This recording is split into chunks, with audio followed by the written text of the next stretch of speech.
এখন দুইটি গুরুত্বপূর্ণ বিষয় নিয়ে আপনাদের সামনে কথা বলতে চাই। একটি বিষয় হচ্ছে যে আমরা দেখছি গতকালকে থেকে বাংলাদেশের বিভিন্ন জায়গায় ঢাকা শহর থেকে শুরু করে বিভিন্ন অপ্রত্যাশিত ঘটনা ঘটছে, সহিংসতার ঘটনা আমরা শুনতে পাচ্ছি। আমরা আপনাদেরকে স্পষ্ট করে বলতে চাই, এই যে বাংলাদেশের ছাত্র সমাজ একটি এত বড় আন্দোলন করেছে, একটি ফ্যাসিস্ট একটি সরকারের যে একটি পতন ঘটিয়েছে, সেটি আমরা এই কারণে করিনি যে একজন নির্যাতক চলে যাবে আরেকজন নির্যাতক এসে সেই জায়গাটি নিবে। এটি আমরা আমাদের জায়গা থেকে কোনোদিনও মানব না।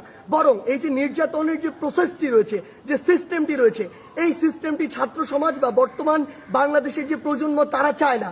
সেই নির্যাতনের সিস্টেমটি চেঞ্জ করার জন্য আমরা আমাদের এই আন্দোলনটি করেছি, এই অভ্যুত্থানটি ঘটিয়েছি পুরো বাংলাদেশের মানুষকে নিয়ে।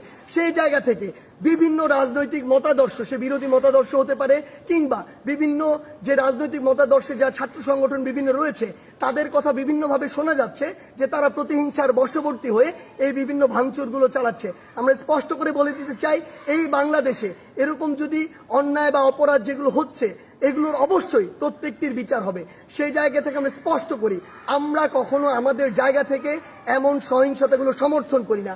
একটি দল 15-16 বছর ধরে বাংলাদেশে এই একটি রেজিম চালিয়েছে, একটি যে স্বৈরাচারী ব্যবস্থা চালিয়েছে, আবার কেউ এসে যদি এটি চালায়, তাহলে আসলে পরিবর্তনটা হলো কি, লাভটি হলো কি? আমাদের প্রত্যাশার সাথে এটা কোনোদিন প্রাসঙ্গিক হয়? কখনো হয় না। তাই আমাদেরকে এটা আমাদের কাজের মাধ্যমে প্রকাশ করতে হবে যে আমরা যে বাংলাদেশের স্বপ্ন দেখি সেটি আসলে আমরা সত্যি করতে চাই।